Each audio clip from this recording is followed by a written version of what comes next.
Então, mais uma vez, bem-vindos a essa palestra virtual oferecida pela Escola Espiritual da Rosa Cruz Áurea, cujo tema dessa noite é bem e mal, polos de uma mesma força.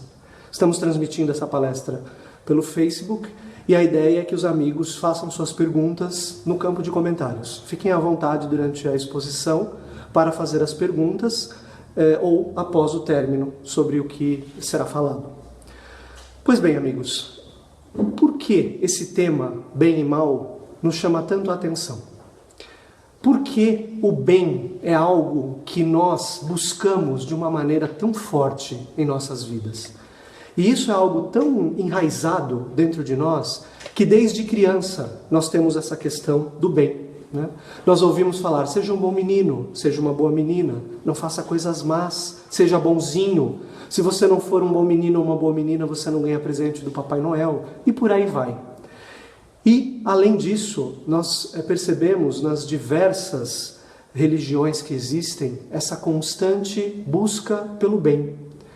Fala-se muito sobre ser uma pessoa boa, praticar boas ações e assim conquistar uma recompensa, que seja aqui nesta vida ou, quem sabe, numa outra vida. A grande verdade, amigos, é que esse tema, essa busca pelo bem, está muito forte dentro da maioria dos seres humanos. Mas, apesar disso, o que nós olhamos ao nosso redor, muitas vezes nos deixa um pouco decepcionados. Buscamos o bem e encontramos o mal. Apesar de todos os imensos esforços valorosos da humanidade em encontrar o bem, a humanidade se depara muitas vezes com o oposto. Várias ações humanitárias, um esforço para erradicar a fome, para um equilíbrio de renda, e o que nós vemos muitas vezes, guerras, assassinatos, ataques por todos os lados. Por que isso, amigos? De onde vem essa aparente contradição? Pois bem, amigos, é por isso que o título da palestra nos diz que o bem e o mal são polos de uma mesma força. Isso pode parecer até chocante, mas a grande verdade é que nós podemos dizer que essas duas forças são como irmãos gêmeos, inseparáveis. O bem desta natureza, deste mundo, está completamente unido com o mal. Portanto, quando um é despertado, o outro automaticamente também desperta. É por isso que, quando nós pensamos, por exemplo, no símbolo do Yin e do Yang, nós vemos essa representação claramente demonstrada nesse símbolo. Dentro de um círculo, de um mesmo círculo, nós temos uma metade branca com uma pequena bolinha preta e uma metade preta com uma pequena bolinha branca. O que isso nos mostra? Essas duas forças estão juntas nesse mesmo círculo e cada uma carrega em si uma semente, o germe da outra. São forças inseparáveis e por essa razão a busca de todos nós, dos seres humanos e da humanidade, em encontrar neste mundo algo só bom, nunca será concretizado. Isso pode soar forte, mas não deixa de ser uma verdade, que nós constatamos observando a história da humanidade desde que nós temos registro até hoje. Sempre tivemos casos onde, por melhor que a situação se manifestasse, surgia dentro dessa situação o oposto daquilo que se buscava. Pois bem, amigos, nós observamos essa história de uma outra maneira também num livro muito conhecido da maioria de nós, a Bíblia. Uma das partes da Bíblia fala claramente que o homem não deveria comer dos frutos da árvore do conhecimento do bem e do mal. Mas foi exatamente isso que aconteceu. E quando o ser humano comeu desses frutos, ele despertou dentro de si mesmo e ao seu redor essa polaridade, esses dois polos. Portanto, é exatamente isso que aconteceu e que acontece até os dias de hoje. É óbvio que o que é dito na Bíblia é uma linguagem simbólica. essas forças dessa árvore, que no fundo podemos ser nós mesmos, foram despertadas quando nós trouxemos, quando o ser humano trouxe para dentro de si e despertou dentro de si esses opostos. E é por isso que aquilo que às vezes é bom para uma pessoa é ruim para outra. E o que é ruim para um é bom para outro. E que num determinado momento é bom para nós, no momento seguinte pode ser ruim. E vice-versa. O que num determinado momento nós achamos ruim, numa situação posterior nós achamos bom. Por quê? O que muda? A nossa percepção, a nossa consciência. Porque, amigos, bem e mal são conceitos que existem dentro de nós e que nós jogamos para fora, trazemos para fora, classificando as coisas. Não é isso que nós fazemos? Isto é bom, isto é ruim. Esta pessoa é boa, esta pessoa é ruim. Isto me serve, isto não me serve. E assim colocamos etiquetas, carimbos em tudo e em todos, como bom, mal, bonito, feio, alegre, triste. Vejam, são nomes de uma mesma lei, que se complementam e se sucedem. O bem complementa o mal complementa o bem. Da mesma maneira que após o dia vem a noite, após a noite vem o dia. Alegria, tristeza e por aí vai. Amigos, essa profunda realidade desses opostos que nós carregamos dentro de nós mesmos existe como princípio dentro do ser humano.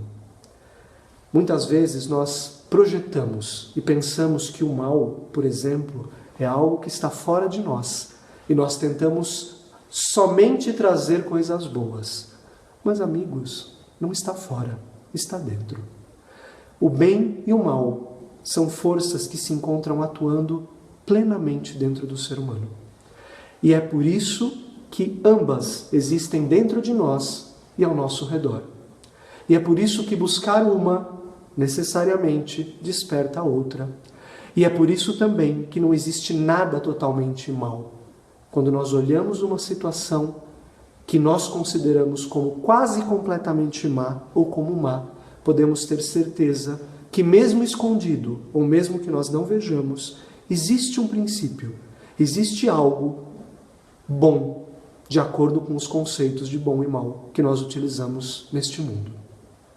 Pois bem, amigos, se com isso tivéssemos dito tudo, poderíamos falar que a busca pelo bem é uma busca sem fim e desejaríamos boa noite, não teríamos mais nada a dizer. Mas ainda bem, esse não é o caso.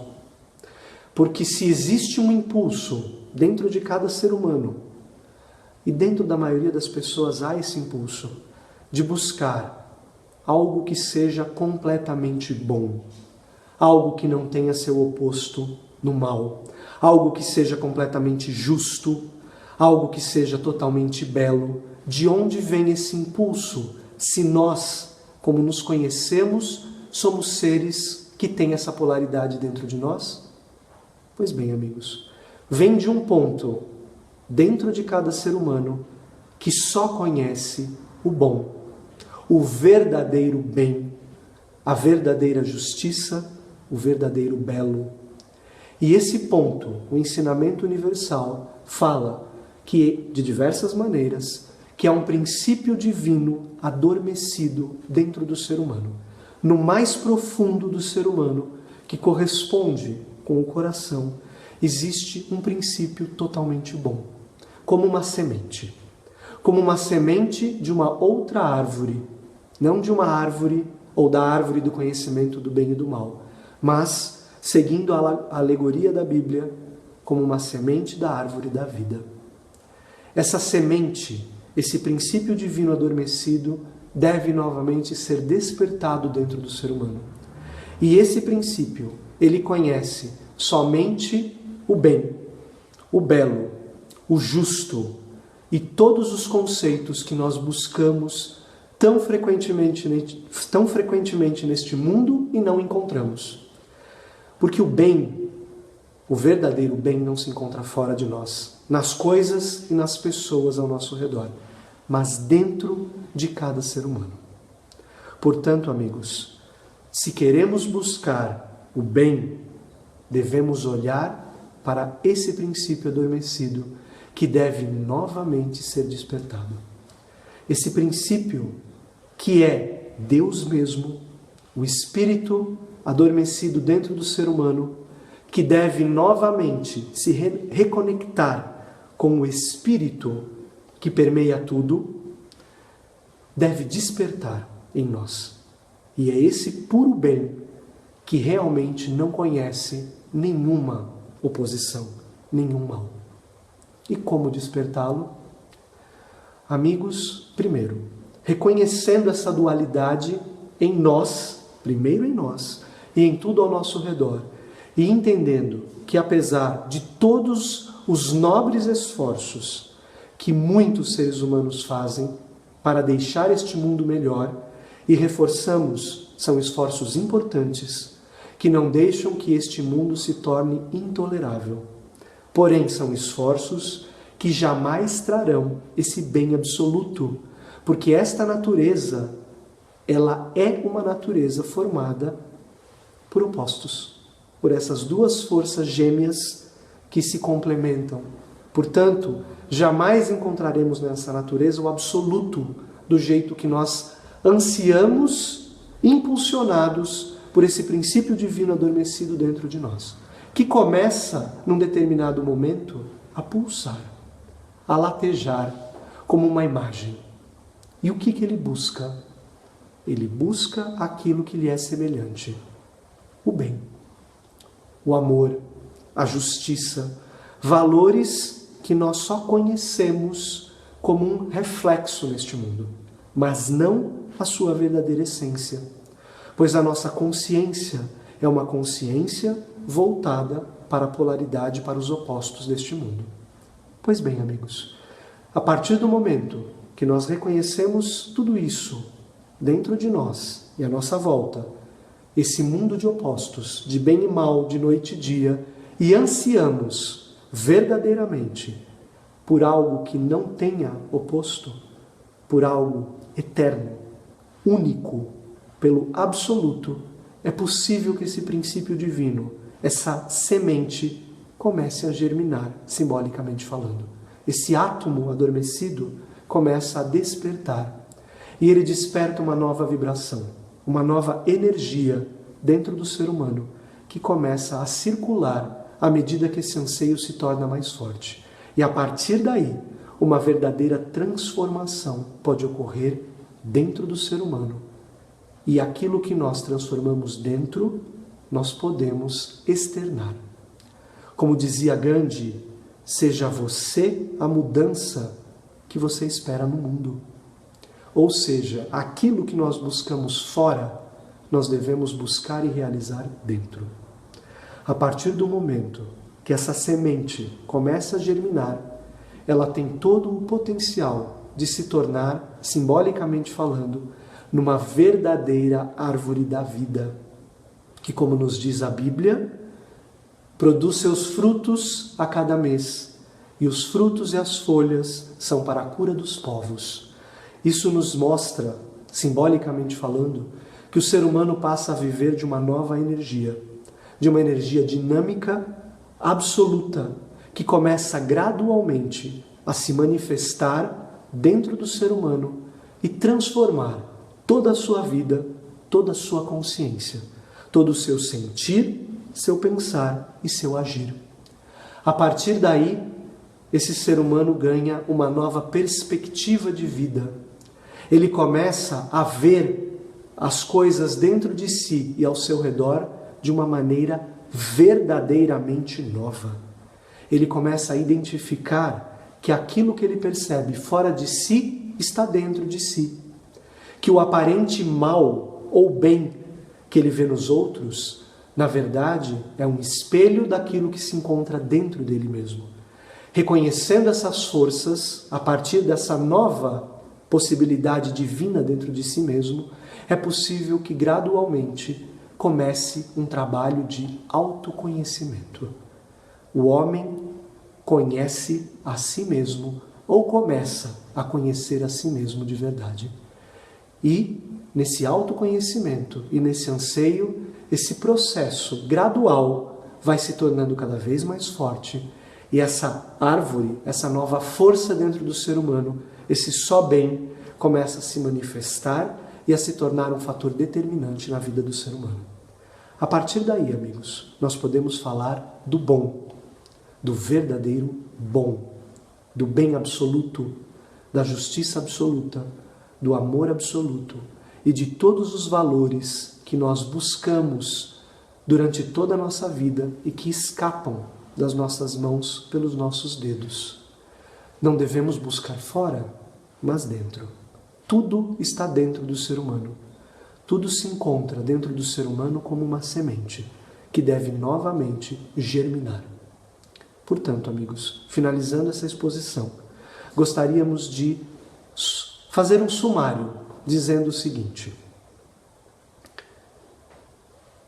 o bem e o mal são questões que nós projetamos, que estão dentro de nós e que nós classificamos em tudo que está ao nosso redor. Tudo é relativo e por isso o que é bom e ruim, bom e mal, também se torna relativo através daquilo que nós enxergamos, da nossa consciência. Por essa razão, sempre que despertamos uma força, a força gêmea desperta junto para um equilíbrio, para aquele símbolo que nós explicamos do Yin e do Yang se tornar uma realidade. O verdadeiro bem, essa verdadeira força, existe como um princípio dentro do ser humano, como um princípio adormecido que deve novamente ser despertado através do anseio, de um autoconhecimento e de uma transformação da consciência e da vida.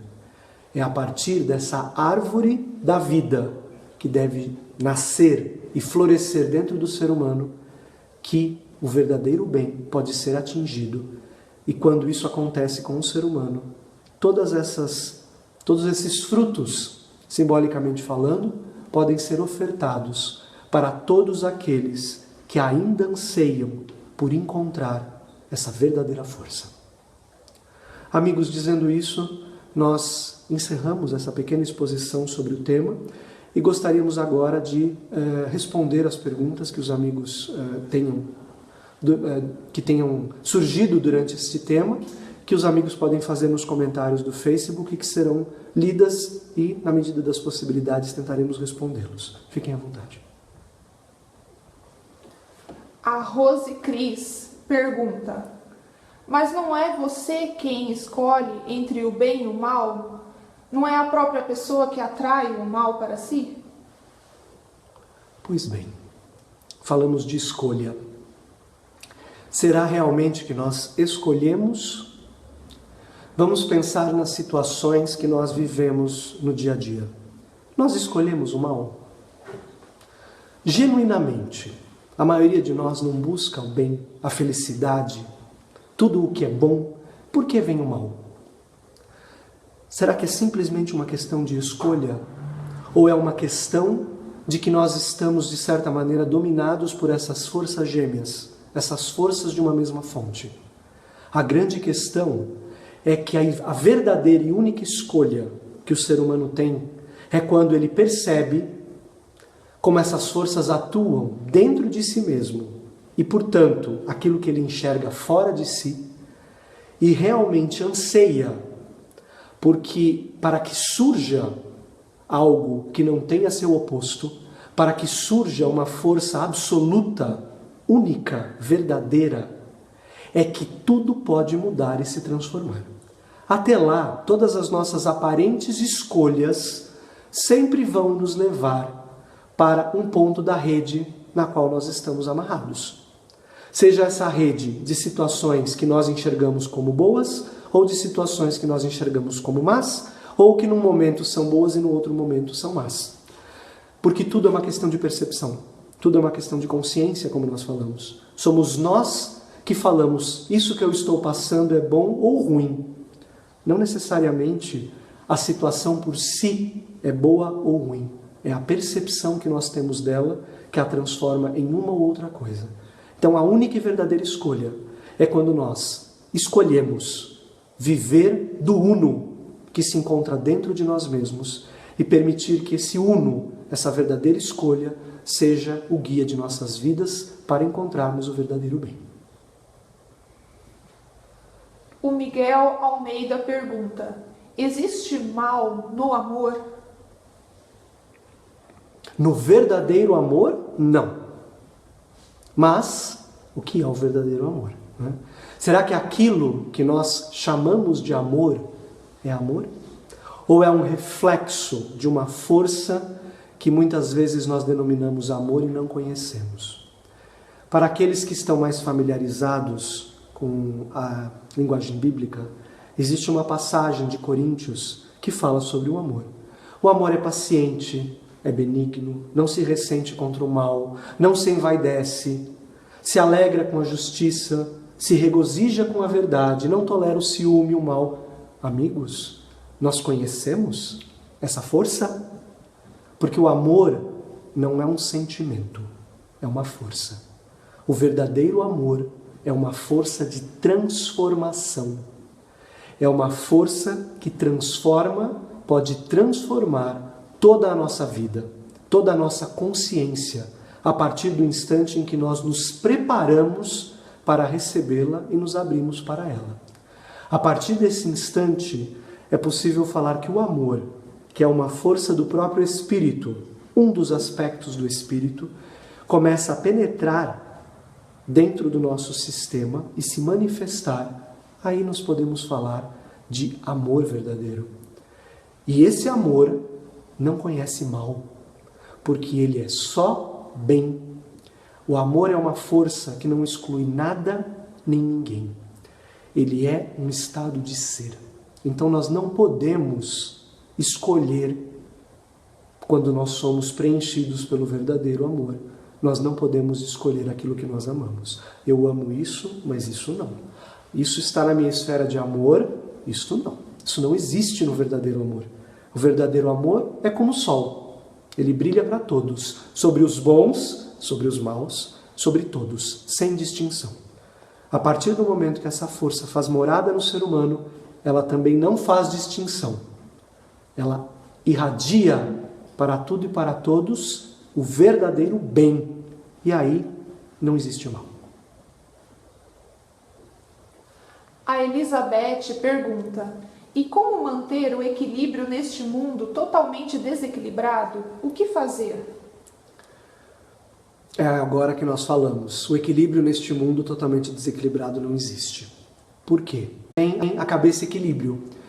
Não é verdade que na maioria das vezes nós pensamos em algo meio que parado, estático? Isso para nós muitas vezes é equilíbrio. Mas o verdadeiro equilíbrio, ele é extremamente dinâmico. Por exemplo, podemos dizer que uma bicicleta se encontra perfeitamente equilibrada em constante movimento, né? Desde que a pessoa saiba o que ela está fazendo. Esse é o verdadeiro equilíbrio neste mundo. As forças, elas acabam num dinamismo próprio e peculiar de cada uma delas, se dinamizando e encontrando essa harmonia que nós chamamos de equilíbrio. Mas, vejam, isso é importantíssimo. A natureza, por si só, quando nós a observamos sem interferir, nessa constante transformação, ela encontra seu equilíbrio. Tudo, quando nós olhamos o reino natural, por exemplo, o reino mineral, vegetal, o próprio reino animal, nós percebemos esse equilíbrio quando não há a interferência do homem. Mas esse equilíbrio é um equilíbrio dinâmico. Ele não é estática, ele não é algo parado. Ele é algo extremamente dinâmico e transformador. E é por isso que muitas vezes nós sofremos na vida. Porque nós queremos tranquilidade, paz, equilíbrio, que significa sossego, né? Quando nós falamos de descanso, nós pensamos em parar. E as forças, elas não param. Não existe nada estático na natureza e no universo. Portanto, o verdadeiro equilíbrio só pode ser atingido através de uma batalha interior.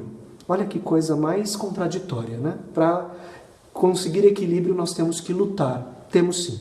Mas não fora, com os outros, como nós estamos acostumados. Mas com o bem e o mal dentro de nós mesmos. Com essas forças gêmeas que se encontram dentro de nós e que nós devemos entender como atuam e perceber que a base principal, o motor dessas forças é um só, na maioria das vezes, e se chama egoísmo. Portanto, quando nós travamos essa luta interior contra o nosso próprio egoísmo, é possível que essa força espiritual, esse átomo divino desperte e traga um verdadeiro equilíbrio e uma verdadeira harmonia nas nossas vidas. Uma harmonia não do jeito que nós projetamos, mas do jeito que é concebida, que é uma constante transformação de tudo ao nosso redor. Por isso, um dos axiomas dos Rosacruzes clássicos nos diz: tudo receber, tudo transformar e tudo oferecer. Esse é o verdadeiro equilíbrio. O Arthur Henrique pergunta: é possível ser um bom homem apenas vivendo a vida? Depende do que consideramos um bom homem, né? E viver a vida. De certa maneira, todos nós vivemos a vida. Se nós falamos se é possível encontrar esse equilíbrio, usando a resposta anterior, de uma maneira onde tudo sempre será do jeito que nós projetamos como ser um bom homem, não. Porque a vida vai nos colocando em situações para que nós aprendamos. A vida não é um parque de diversões, amigos. A vida é uma escola de aprendizagem. Nós não estamos aqui simplesmente para nos divertirmos, para, desculpem a expressão, curtir a vida. Nós estamos aqui para aprender qual é a nossa missão como seres humanos. Como seres humanos, como indivíduos e como seres humanos, como humanidade. O que nós estamos fazendo aqui? Como nós, como você disse, vivemos a nossa vida? Se nós vivemos a nossa vida achando que nós podemos tudo, que estamos aqui de passagem, então, portanto, tanto faz o que eu faço, nós vamos despertar, com certeza, essas forças gêmeas que vão nos mostrando aquilo que nós temos que fazer. Porque a vida é uma grande escola. E se nós não aprendemos com as suas lições diárias, nós ficamos de DP. E a DP, como todos nós sabemos, é matéria acumulada do ano inteiro. Então, quando nós vamos levando a nossa vida, aparentemente acreditando que nós somos um bom homem, uma boa mulher, fazendo aquilo, muitas vezes, que nós queremos, porque bom homem e uma boa mulher, no nosso conceito, é óbvio, né? Nós vamos despertando certas situações em nossa vida que vão tentando nos ensinar. Ensinar o quê? Aquilo que nós estamos fazendo aqui. Quem nós somos como seres humanos. E qual a nossa missão como indivíduo e como coletividade. Portanto, nós sempre vivemos a vida. Porque a gente não pode parar de viver. Como um bom homem, como uma boa mulher, relativo. Né? O bom e mal, como nós falamos, é muito relativo. Mas, saibamos, sempre vamos despertar as situações que vão nos levar a um autoconhecimento ou a um questionamento do que nós estamos fazendo conosco e com tudo ao nosso redor. O Luiz Carlos pergunta: a Rosa Cruz Áurea é uma ordem iniciática? A Rosa Cruz Áurea é uma escola de iniciação. Ela leva a um caminho para uma iniciação. O que vem a ser isso? O conceito de iniciação para uma escola espiritual e, portanto, para a escola espiritual da Rosa Cruz Áurea é como um iniciar numa verdadeira e nova vida. Quando nós falamos de iniciação, nós não estamos falando de uma ordem secreta, aonde existem coisas ocultas, aonde acontecem mistérios e que, num determinado momento, teremos revelações grandiosas de tudo aquilo que nós gostaríamos de saber. A verdadeira iniciação é quando nós compreendemos o que é a vida e o que nós estamos fazendo aqui. Parece simples, né? Mas nós não temos essa resposta 99,9% das vezes. Quando nós paramos para nos perguntar: quem sou eu? De onde vim? Para onde vou? O que estou fazendo aqui? Qual a minha missão? Com certeza nós não passamos da primeira pergunta: quem sou eu? E uma escola de iniciação, uma escola iniciática, abre as portas para que os seus alunos, por isso que é uma escola, todos são alunos, não porque tem provas e porque tem que aprender grandes conteúdos, mas porque buscam a luz, estão apartados da luz e buscam a luz. Alunos, aqueles que buscam a luz. É a partir desse momento que os alunos de uma escola começam a decifrar o que é de verdade a vida, a sua vida e o que estamos fazendo aqui neste mundo. A escola espiritual da Rosa Cruz Áurea, portanto, como uma verdadeira escola de iniciação, abre ou dá as ferramentas para que os alunos dessa escola compreendam o que ele ou o que ela estão fazendo aqui neste mundo. É como se nós ganhássemos chaves que abrem as portas do que é realmente a nossa vida, a vida, o que nós estamos fazendo aqui, o que nós devemos fazer e como despertar esse princípio divino dentro do ser humano. Essa é a verdadeira escola de iniciação. Não porque é secreto, porque, amigos, tudo está dentro de nós.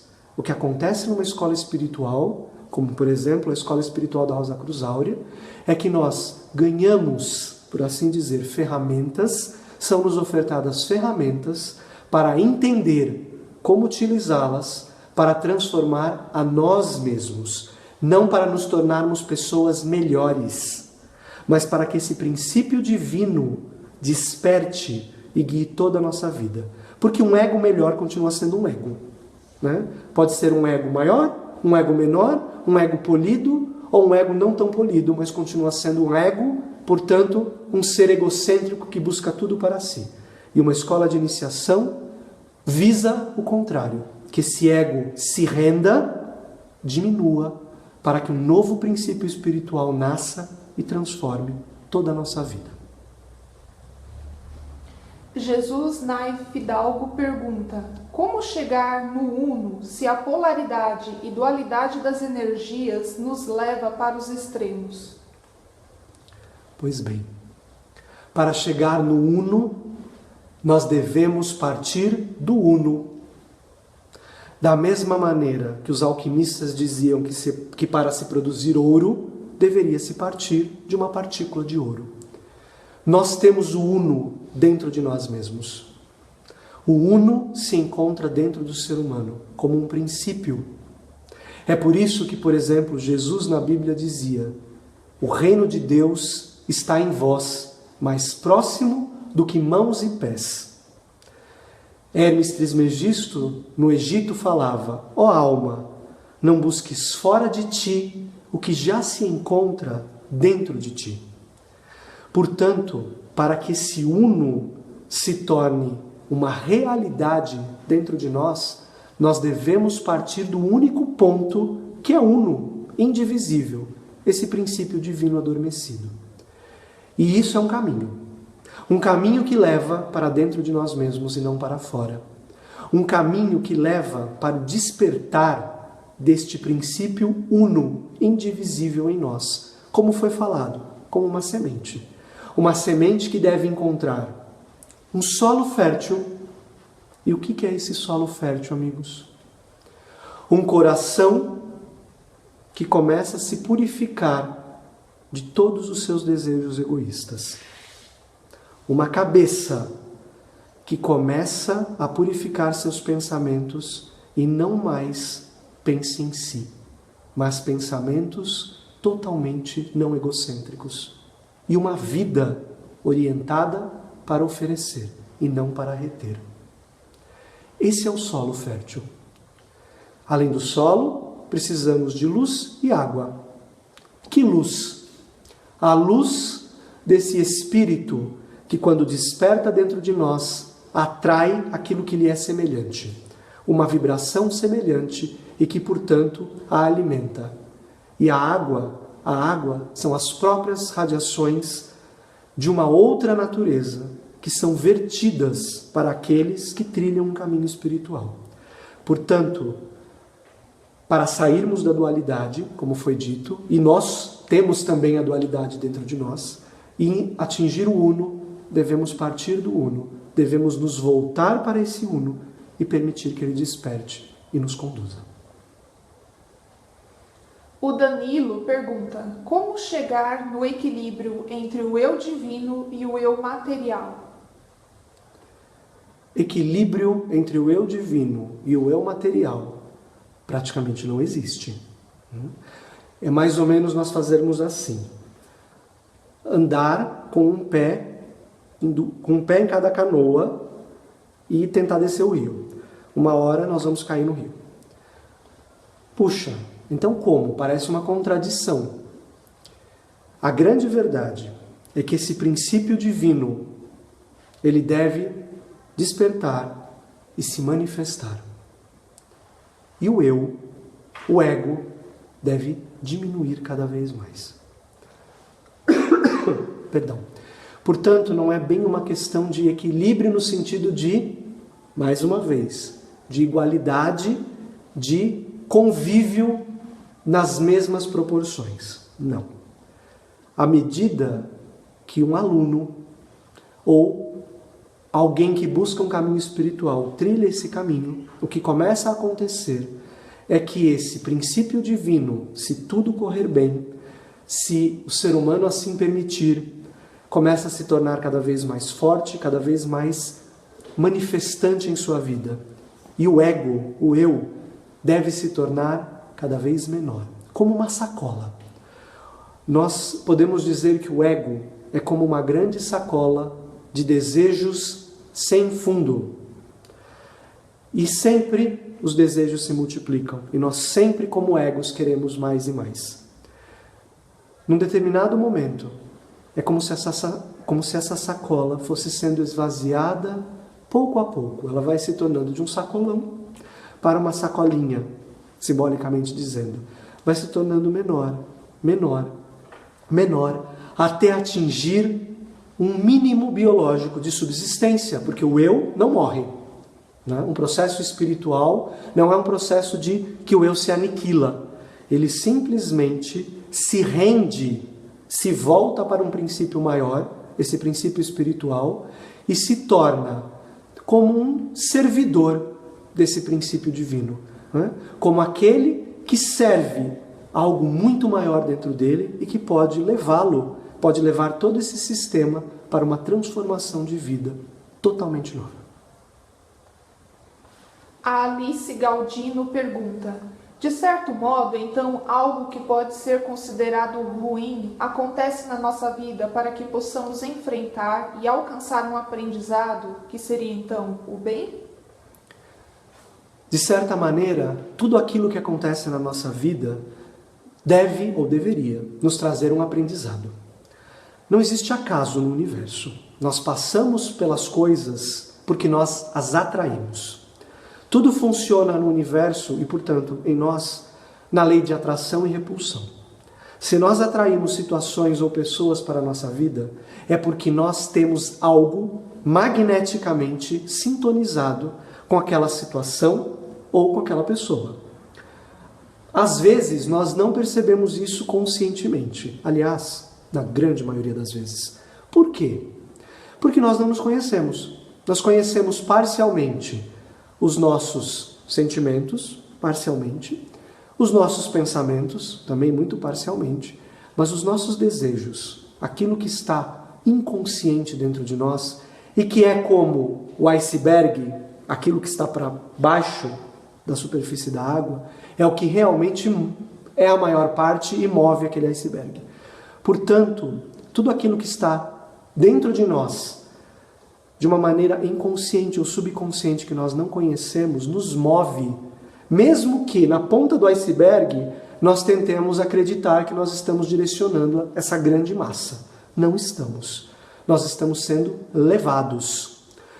E, portanto, essa massa que nós não conhecemos atrai situações e pessoas na nossa vida que muitas vezes, como foi dito, nós classificamos como ruim.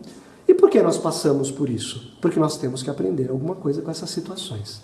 A questão é, estamos atentos para perceber aquilo que nós temos que transformar ou não?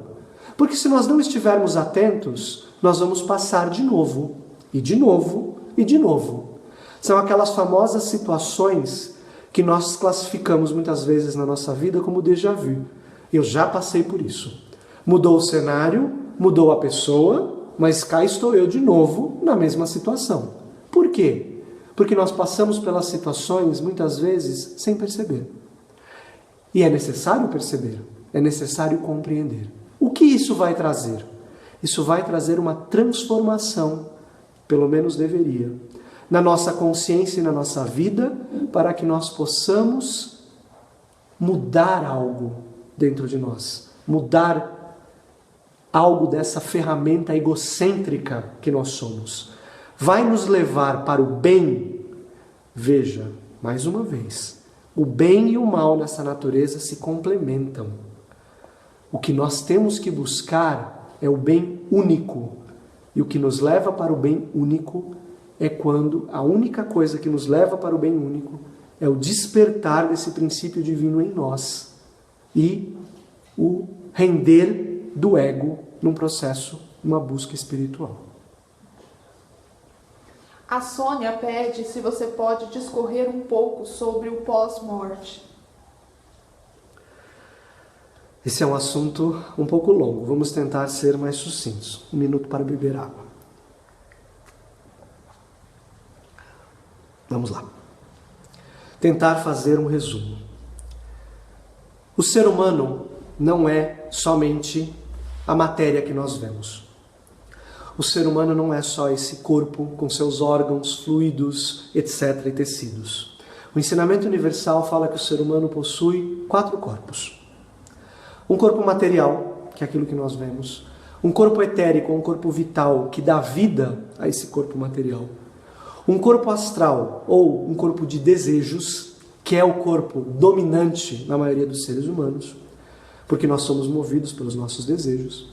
E um corpo mental em formação, ou um princípio mental. Esse corpo não está completo, ele está sendo formado. Por isso que, como ele ainda é um corpo em formação, quem nos domina na maioria das vezes é o corpo astral, o corpo de desejos.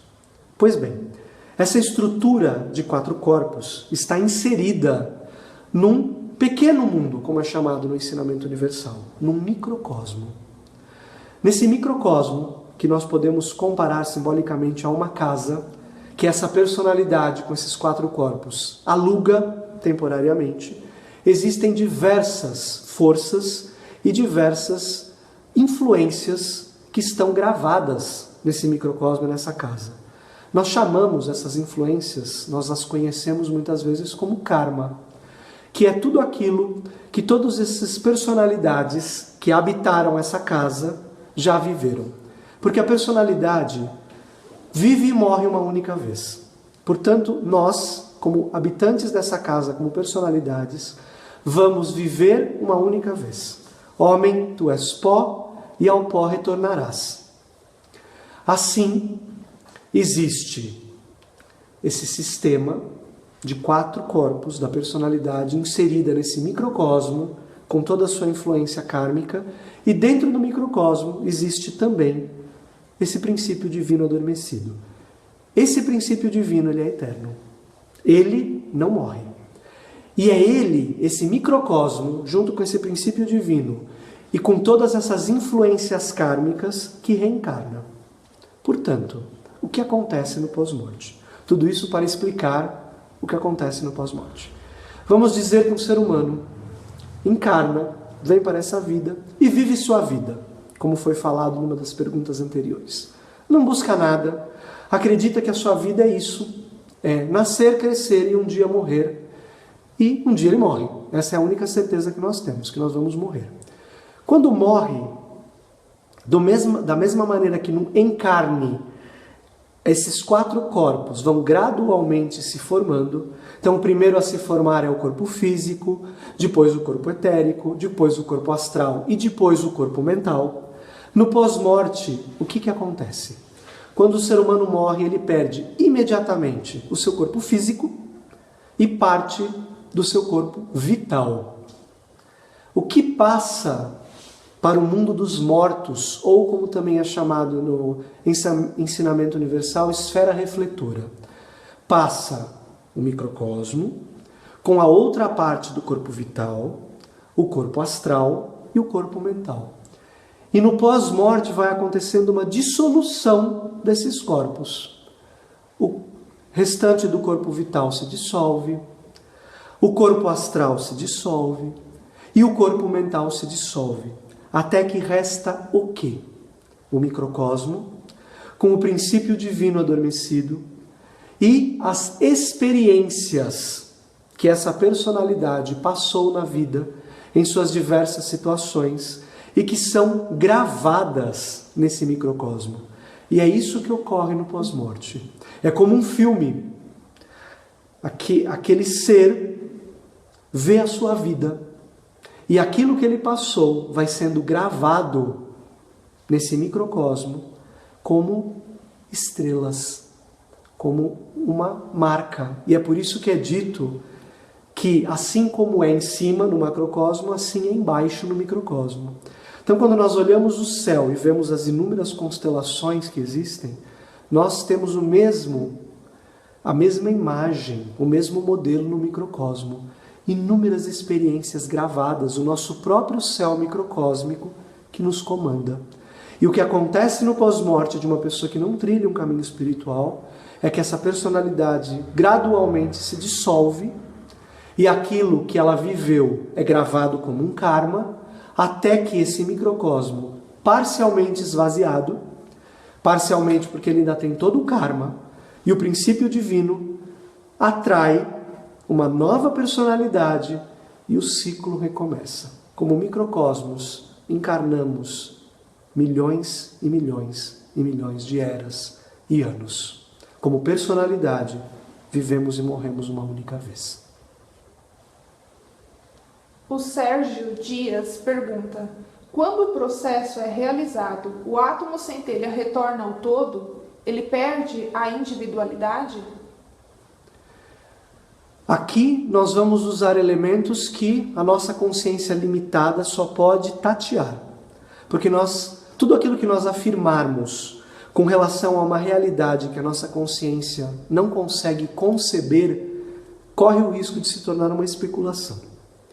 Então, o que nós podemos dizer, quando esse princípio divino desperta, e ele também é chamado de átomo centelha, porque ele é uma centelha do espírito, ele é como uma chaminha que deve novamente ser acesa, por isso centelha. Quando ele desperta e trilha um processo de libertação, ele se integra ao todo. Mas vejam, o todo não é, e isso é muito difícil para a nossa consciência perceber, ele não é como a consciência que nós conseguimos conceber hoje. Então não é que uma perda de individualidade, de uma perda de identidade. Ele perde sim a sua egocentricidade porque ele não é egocêntrico. Mas quando ele se integra ao todo, o ego deixa de existir. Portanto, aquilo que o separava do todo, que é o ego, uma consciência egocêntrica, deixa de existir. Ele se integra ao todo consciente, mas uma consciência ligada a tudo e a todos, como uma consciência múltipla, como se ele pudesse perceber e conceber tudo junto com tudo. E é óbvio que isso para nós é muito difícil de imaginar, porque nós somos consciências egocêntricas. Então nós só conseguimos pensar como indivíduos, como egos. Então nós pensamos que perdemos a nossa individualidade e somos como uma massa. Mas vejam, esse átomo desperto, ele se une ao todo, consciente, não como ego, mas consciente de sua unicidade com o todo. Então é uma consciência integrada ao todo, ou como várias consciências que estão unidas com o mesmo propósito e com o mesmo fim. O João pergunta: o mundo de dualidade é ilusório, provisório ou definitivo? Definitivamente não definitivo. Ilusório porque nós criamos a ilusão. E provisório porque ele é uma passagem. Vamos explicar um pouco melhor. Por que falamos que ele é uma ilusão? Porque são projeções. Difícil entender isso às vezes, né? A nossa vida é uma projeção nossa. Nós vamos projetando os nossos desejos, aquilo que nós queremos, aquilo que nós ansiamos, e assim vamos criando os nossos castelinhos de nuvens, que muitas vezes só existem na nossa projeção mesmo. Então nós criamos as nossas próprias ilusões e nós somos aprisionados por elas. Ele é provisório porque é uma passagem. Este mundo, como nós conhecemos, ele jamais será definitivo. Aqui funciona a lei do nascer, crescer e perecer. Nada se tornará eterno, porque tudo é sujeito a uma constante transformação, a uma constante solução e dissolução. Portanto, ele é uma passagem, ele é uma casa transitória, que nós devemos vir, aprender, reconhecer a nossa origem divina, saber que temos que trilhar um caminho de volta a esse todo, a essa essência divina, e voltar para o todo, para esse uno, para esse princípio único e absoluto de onde esses microcosmos saíram. Portanto, ele não é definitivo como nós imaginamos, mas uma grande escola de aprendizagem. E o que nós conhecemos do mundo é apenas uma pequena parte que foi como que enclausurada, não é? Para que esses seres humanos que se afastaram do uno pudessem aprender. O mundo original, ele é uma grande escola, como um grande laboratório alquímico de transformação. Perdão.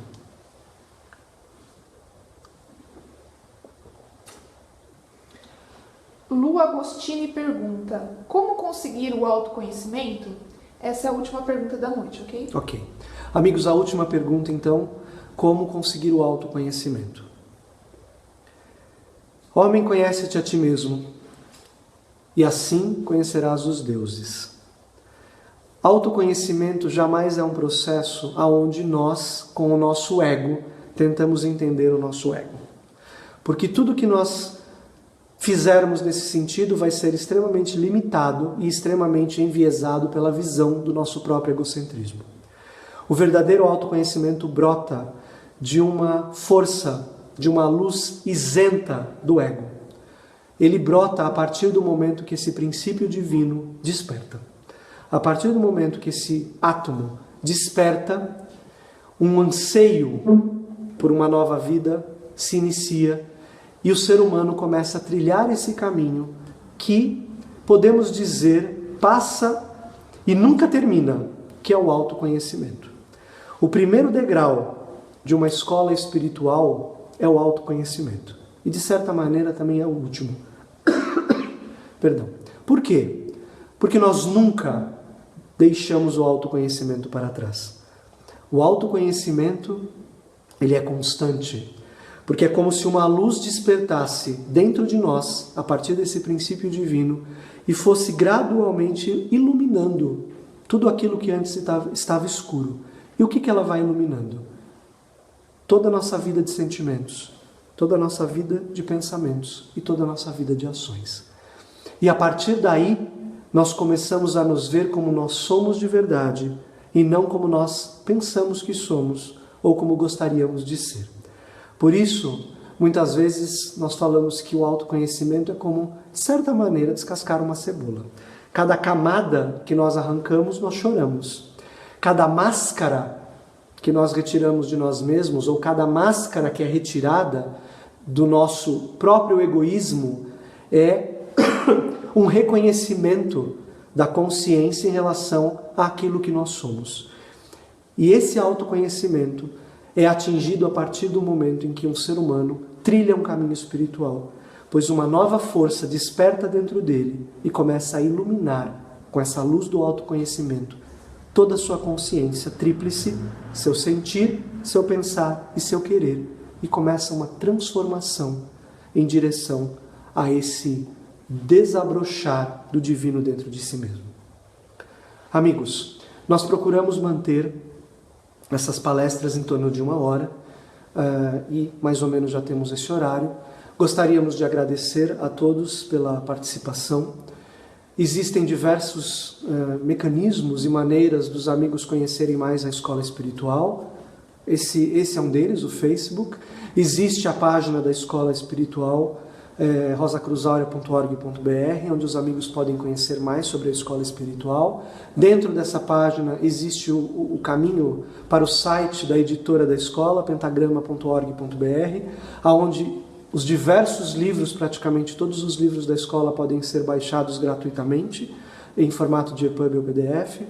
Existem os canais e os vídeos que foram feitos também no YouTube, que os amigos podem ter acesso, e também as salas de contato espalhadas pelo Brasil inteiro, onde os amigos podem ter contato com a escola pessoalmente também, se assim o desejarem. Podem consultar os endereços dentro da nossa página no Facebook. Nós agradecemos, gostaríamos de desejar a todos uma boa noite e nos vemos daqui a 15 dias numa próxima palestra. Obrigado, amigos. Boa noite.